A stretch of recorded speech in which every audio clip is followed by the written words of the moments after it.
Review and episode synopsis of NCIS, Tony and Ziva, Episode 7. We've been waiting years for this Tiva moment, and we finally got it.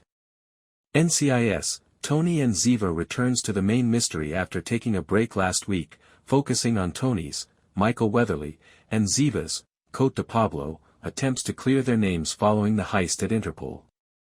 The two primary antagonists of the spin-off, rogue Interpol agent Martine, Nassima Benchiku, and even more rogue Interpol Secretary General Jonah, Julian Undone, are given more backstory this time. Following the assault on Tali, Isla Gie, and Sophie, Lara Rossi, at the safe house in the last episode, Dark Mirror, the 7th episode, begins right away. With them safe, the next objective for Tony and Ziva is to discover the reason for the villain's targeting of Raining Fire, a private defense contractor. The main group and the antagonists' points of view change in this episode, and although the flashbacks can be confusing at times, we are eventually able to decipher their true motivations. Jonah and Martine first crossed paths in 2014 during Raining Fire's yearly Weapons Expo, which was organized by Aaron Graves, Sean Pertwee, the company's callous boss. Innocently, their friendship grows as they return year after year as chemistry and romance build between them. However, in 2016, Martine is forced to leave without warning after seeing someone she must kill. However, Jonah interrupts her as she kills the target and, much to her and our astonishment, assists her in burying the body. As a fitting conclusion to their twisted relationship, this bonding event resulted in a hot and exhausting night spent in a vehicle close to the recently excavated grave. Through talks and flashbacks, we gradually learn more about their backstories throughout the episode, which is enhanced by Benchiku and Undone's developing performances.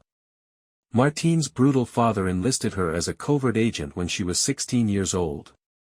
The death of a group of children on one of Raining Fire's missions was unavoidably buried, which stoked Martine's resentment of the business and Graves. Because of her experiences, she probably had a soft spot for kids, which is why she wouldn't let Jonah target Tali.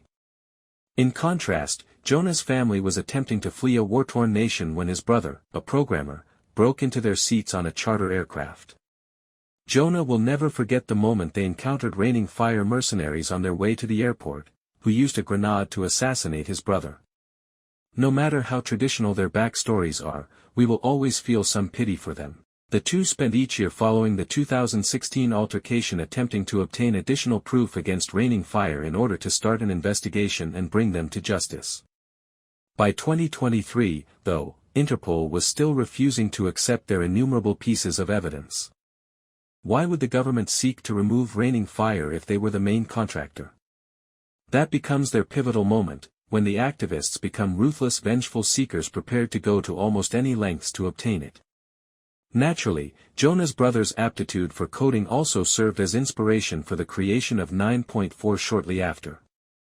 In Episode 7, Tony and Ziva finally discuss their emotions. Tali is ultimately given greater storyline involvement in the present timeline when Tony and Ziva let her remain in Milan, but this is quickly undone when they discover they must go back to Paris. Boris, Maximilian Osinski, and Claudette, Amita Suman, members of the hacking crew, predict that the villains will be attending the annual armaments conference in Paris. This leads to Boris's famous statement, "Revenge, a dish best served Parisian." They choose to remain at Ziva's therapist's, Terence Maynard, apartment since they are unable to travel to their own residences, but the only person there is his partner Archie, James Lance, who also works as a child psychologist. After they set up shop, Ziva leaves the apartment to enter Martine, Jonah, and Dejan's, Velibor Topić, apartment using a traditional bullet bug. We appreciate the change from high-tech. Ziva is on the phone with Sophie talking about her love life, more specifically, Tali's statement that she doesn't want her parents to date again, while she successfully shoots the bullet into the flat.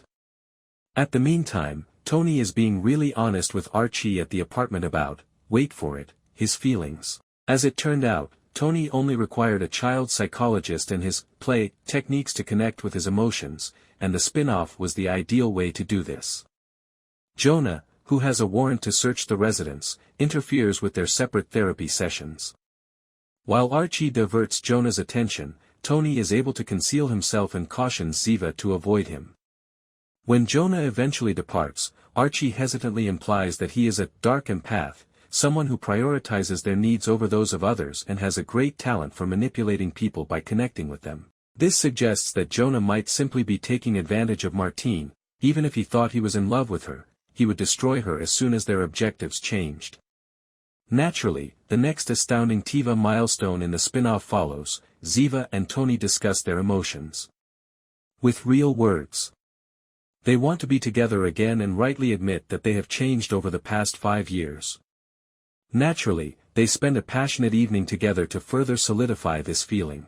However, when Tali calls the following morning and casually states that she doesn't think they should be together due to their differences, the vibe is immediately destroyed.